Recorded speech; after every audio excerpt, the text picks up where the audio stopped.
Mas vamos falar primeiro do que significa a palavra, né? Da tua profissão, a palavra difícil. A tanatopraxia, né?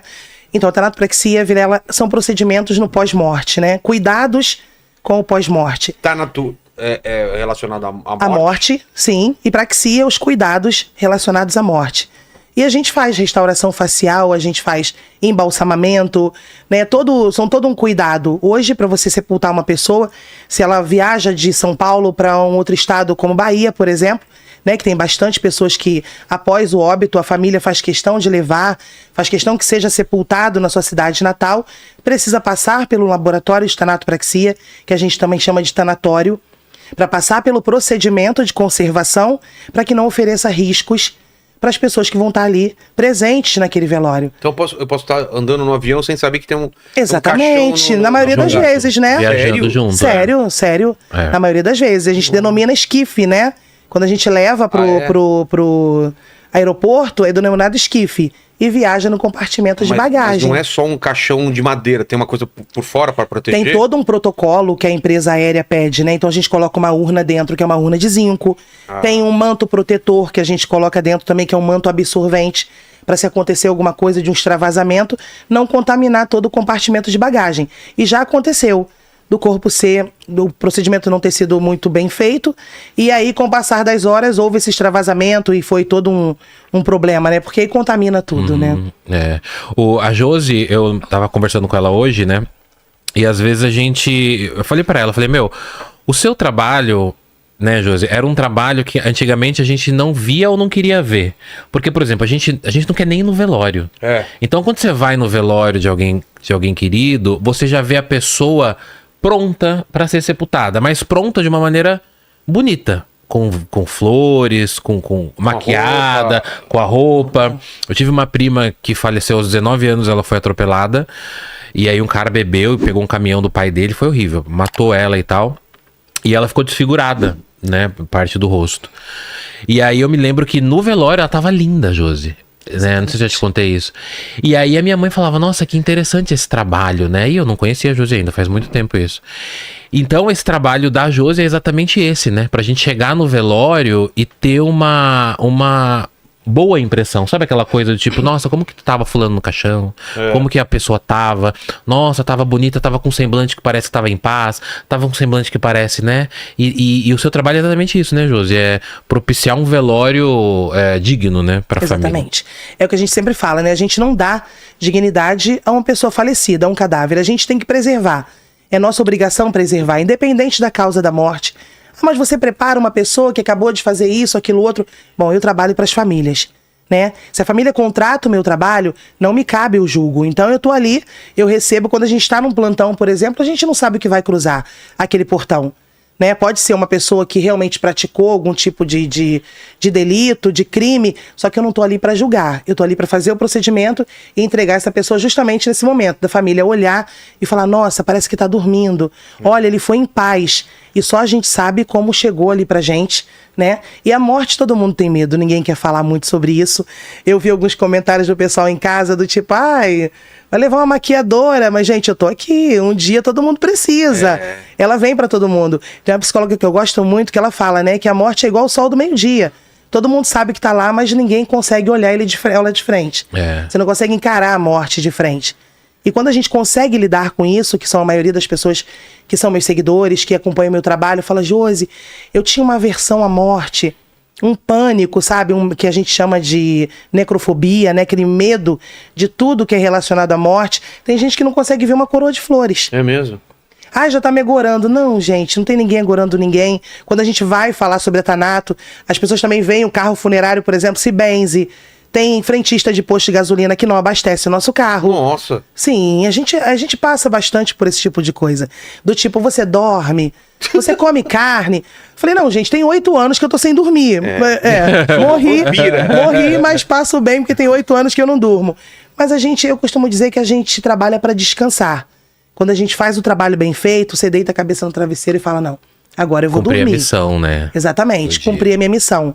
Então as pessoas relutam muito contra isso, né?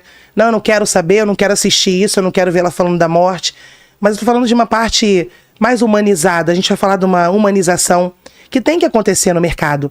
né? Tá na hora da gente saber que existem profissionais bons que estão nos bastidores e que são as pessoas que mais são julgadas, sabe? Não aperto a tua mão, eu não te abraço. Sabe? Mas peraí, eu tomo banho, né? Tipo, a gente sai do laboratório, a gente faz tudo certinho, mas tem gente que tem esse tipo de aversão à nossa profissão, infelizmente. Mas e pra você, como era antes de trabalhar com isso, a ideia da morte? Você lembra a primeira vez que você se deu conta? Tipo, vou morrer? Porque eu lembro exatamente quando eu era criança e eu tive essa noção, foi uma coisa avassaladora pra mim, foi muito ruim, assim, tipo, eu vou morrer, meus pais vão morrer. Você fica mais preocupado que seus pais vão morrer até do que você. Exatamente, exatamente. Você lembra quando você teve essa sensação da finitude das coisas? Eu falo que eu fui criada numa geração meia doente com relação a isso, né? Por quê? Na minha época, a minha mãe colocava medo com tudo. Morreu, vai puxar teu pé. Sério? Ó o fulano aí, ó. Então você já... As mães não tem noção, não, né? Não, mãe, um beijo, a senhora não tem o mínimo de noção. Nenê, que a Cuca Vem pegar. Papai foi na roça e a mamãe foi trabalhar. Mas quem tá cantando? Exato. Mas quem tá cantando? Eu sempre penso isso. Sério? Quem tá eu cantando? sempre, porque como é que é? Nana, neném, que a Cuca é sempre uma ameaça. É. A Cuca vem pegar. A criança já tá apavorada. Não vou dormir. O papai foi pra roça e a mamãe foi trabalhar. Então quem é que tá cantando? É verdade. Você é o quê? Uma babá? De verdade.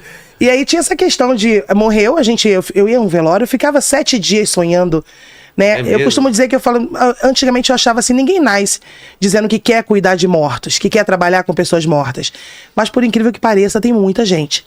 Eu sou seguida por uma quantidade de adolescentes que você não tem noção. E me preocupa, Josi, eu quero ser um tanatopraxista.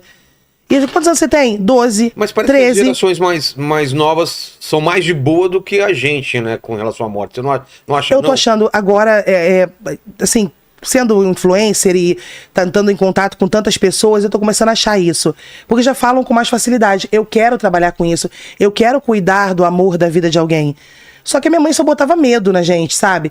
Ia no cemitério, chegava do cemitério, era aquele pânico. Tira a roupa. Arranca a roupa do lado de fora. Eu falei, meu Deus. Minha avó fazia isso mesmo. Sério? Fazia também? Porque ela dizia que quando você vai no cemitério, tinha duas coisas. Primeiro, não traga nem nada pra casa do cemitério, nem que for uma pedra. Então minha avó falava, não vai de chinelo pro cemitério. Isso aí são crenças, né? Não vai de chinelo porque no cemitério a gente não pisa com o pé descalço. Os espíritos se aproximam, grudam na gente. Se você encontrar qualquer coisa no cemitério, não traz pra casa, porque ele vai o espírito vem pra buscar. Ela até contava uma história de uma menina que trouxe um crucifixo assim de colocar no pescoço e ficou escutando alguém jogar pedrinha em cima do telhado. E aí a Josi tem história assim também de espírito. E aí ela falava que quando acordava, abria a porta, não tinha ninguém. Né? E aí ela ficava ouvindo, devolve meu terço, que era o morto que ficava pedindo pra voltar. Nossa. E aí também ela pedia pra tirar a gente entrava de cueca em casa, tira a roupa, não pisa com teto de cemitério dentro de casa. Então era tudo crença, né? Que a gente não podia trazer nada do cemitério pra dentro de casa. Desculpa, era uma crença que tem fundamento hoje pra gente, né?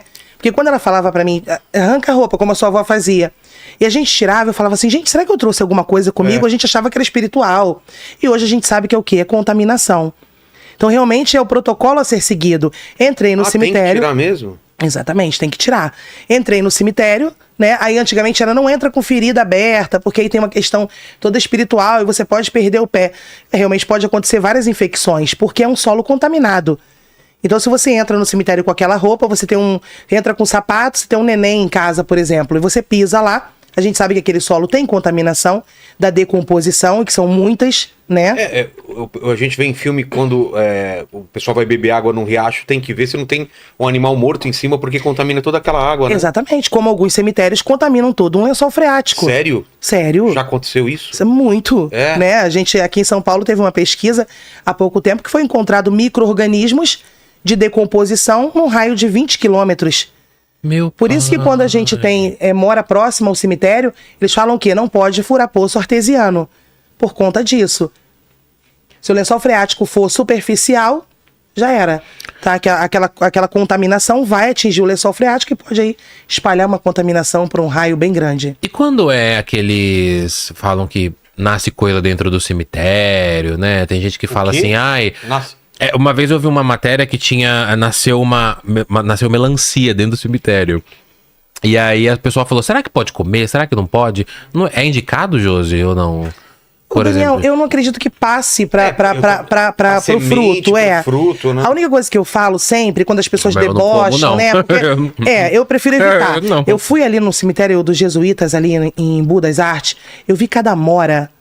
Mas a boca encheu d'água. Eu falei, não vou, não quero, eu acho não que eu posso. comeria. Mas o que De eu dentro falo do sempre para as cemitério? pessoas? Que Fruta, delícia! Eu O não túmulo tenho, da Dona Maria, assim, ó. A árvore, ai, que delícia. Aí eu cresci comendo fruta do cemitério, gente, ok, mas é o que eu falo sempre, pelo menos lava. Né? Você imagina ali a poeira, né? As partículas de poeira tem que isso, eu podem não levar, Não pensei nisso, né? Micro-organismo, lava e come, cada um com seu gosto. Eu, sinceramente, não retiro nada do cemitério. Tem esse negócio de que florzinha bonitinha. Minha mãe vai no cemitério, eu vou levar uma mudinha, você não vai levar nada. Você vai Deixa deixar aí, aí, que isso aí deixa não é aí. nosso. Mas tem essa questão da contaminação e é bom a gente se atentar a isso. Isso está cada vez mais claro pra gente. São medidas do CONAMA, do Conselho Nacional do Meio Ambiente, né? Então, existem medidas já por conta desses cemitérios que estão construídos aí no meio de cidades e as pessoas, às vezes, sendo contaminadas aí por várias viroses.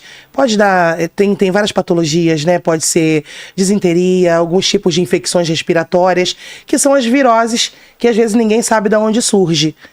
Então, se você for mais a fundo, né? Isso aqui não é papo de tanatopraxista, a gente está falando do Conselho Nacional do Meio Ambiente, que tem toda essa preocupação, principalmente com o impacto do Covid. Entendi. Quantos corpos sem preparo foram sepultados? Se a gente gera, eu costumo dizer e afirmo que a gente não serve nem para adubo. Né? Se a gente gera 40 litros de necrochorume, no impacto do Covid, quantos não adentraram o solo ali para contaminar? Verdade. Então é um caso a se pensar, começar a conhecer, porque é de verdade.